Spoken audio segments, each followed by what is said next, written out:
Entre os séculos 17 e 19, o Japão consolidou uma forma de educação chamada de Kokugaku, ou estudos nacionais.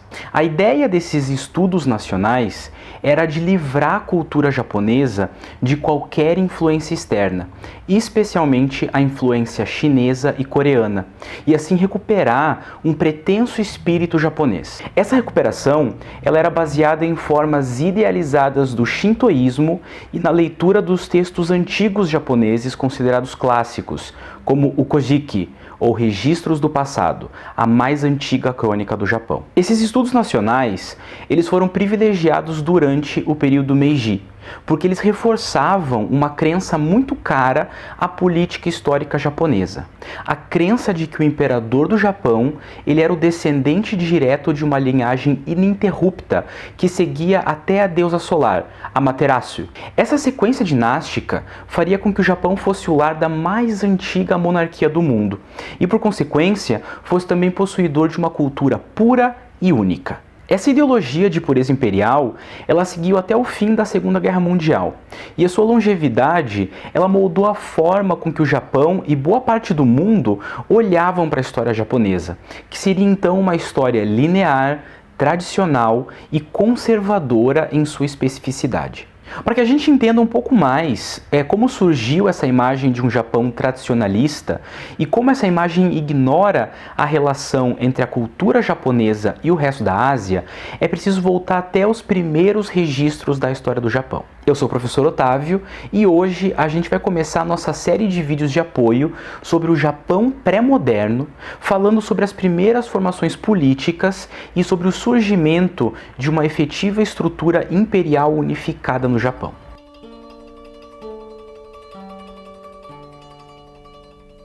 As primeiras evidências de presença humana no Japão datam de mais de 30 mil anos atrás. Por alguns séculos, as pontas norte e sul das ilhas japonesas ainda estavam conectadas ao continente, e essas conexões serviram de ponte para a chegada de caçadores e coletores que vinham especialmente a partir da Península Coreana. Nos milênios seguintes, houve o desenvolvimento de cerâmica e de moradias cavadas no chão e cobertas por pedaços de madeira. As diversas sociedades que compartilhavam esse estilo de vida formam o período que a historiografia e a arqueologia chamam de Jomon Jidai, ou Era Jomon, uma espécie de pré-história, entre aspas, que vai mais ou menos do século XIV antes da Era Comum até o ano 300 antes da Era Comum, e é subdividido em categorias arqueológicas, como Jomon incipiente, Jomon inicial, Jomon médio, tardio e final. A partir de 500 antes da Era Comum, questões ambientais causaram movimentações populacionais do deserto do Gobi até a costa chinesa. E é possível que nesse movimento novas ondas migratórias tenham chegado ao Japão por volta de 300 antes da Era Comum. Essas ondas vieram em especial pelo Estreito de Tsushima, pelo Mar Amarelo e pelo Mar da China Oriental, e se assentaram primeiro em Kyushu, mas ao longo do tempo se espalharam por toda a ilha de Honshu. Esses novos habitantes do Japão, eles suplantaram várias das sociedades Jomon, começaram a cultivar arroz e trabalhar o ferro. Essa revolução social faz parte de um período que a historiografia chama de Yayoi Jidai, que costuma ser datado como indo de 300 antes da Era Comum até 300 da nossa era. Se o período Jomon pouco entra na consciência histórica do Japão, sobrevivendo através da etnicidade de alguns povos japoneses, como os Ainu de Hokkaido, o período Yayoi é muito mais formativo. Os imigrantes chineses e coreanos que formam esse período Yayoi popularizaram o uso do ferro e do bronze, a produção de arroz e a construção de vilas mais fortificadas. Eles formaram também grupos políticos mais coesos e militarizados, e a partir de algumas cerimônias religiosas e do poder militar, acabaram estratificando também a sociedade. A cerimonialização que surge então nesse período Yayoi é fundamental para a história do Japão. É provável que esse seja o momento em que se inicia o culto aos kami, forças sobrenaturais divinas da religião shintoísta. Essa percepção religiosa se relaciona com o exercício político, e os líderes locais eles passam a atuar como sacerdotes ou condutores espirituais, de forma que religião e poder vão se entrelaçando.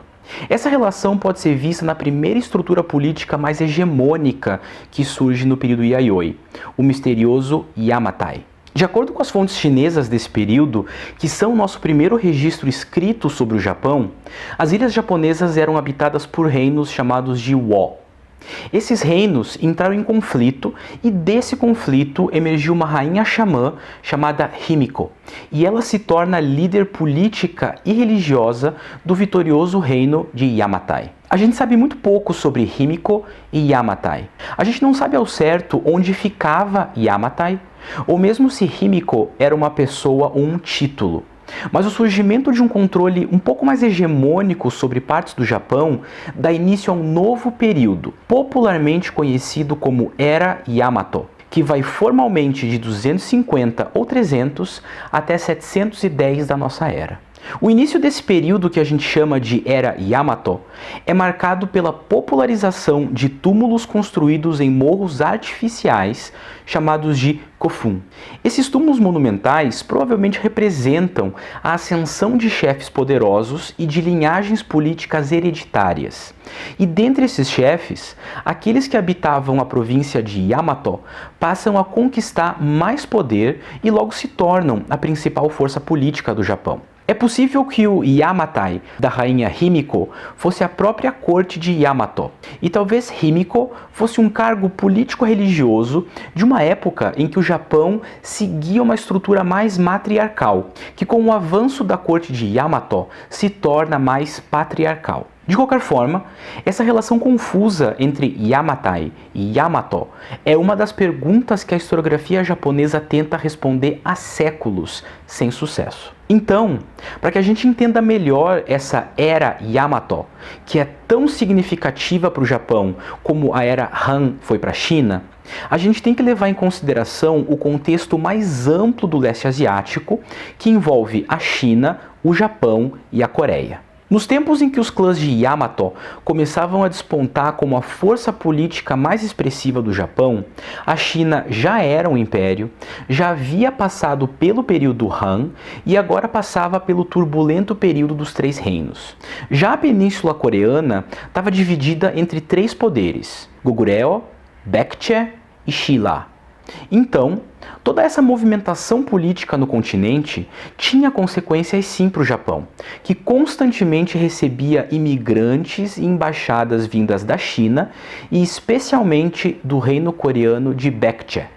Esses movimentos ao longo do extremo leste trouxeram para o Japão inovações culturais e políticas daquela região, como a burocracia, as formas de governo sino-coreanas e o budismo, que ganhou muita popularidade no final do século VI. Todos esses elementos chegam ao Japão, especialmente através do reino de Baekje, que enviou vários monges budistas e oficiais confucionistas para a corte de Yamato. Isso iniciou um processo de sinificação política e cultural que dá início ao período chamado de Asuka, que formalmente é contado a partir da chegada do budismo no Japão até o ano de 710.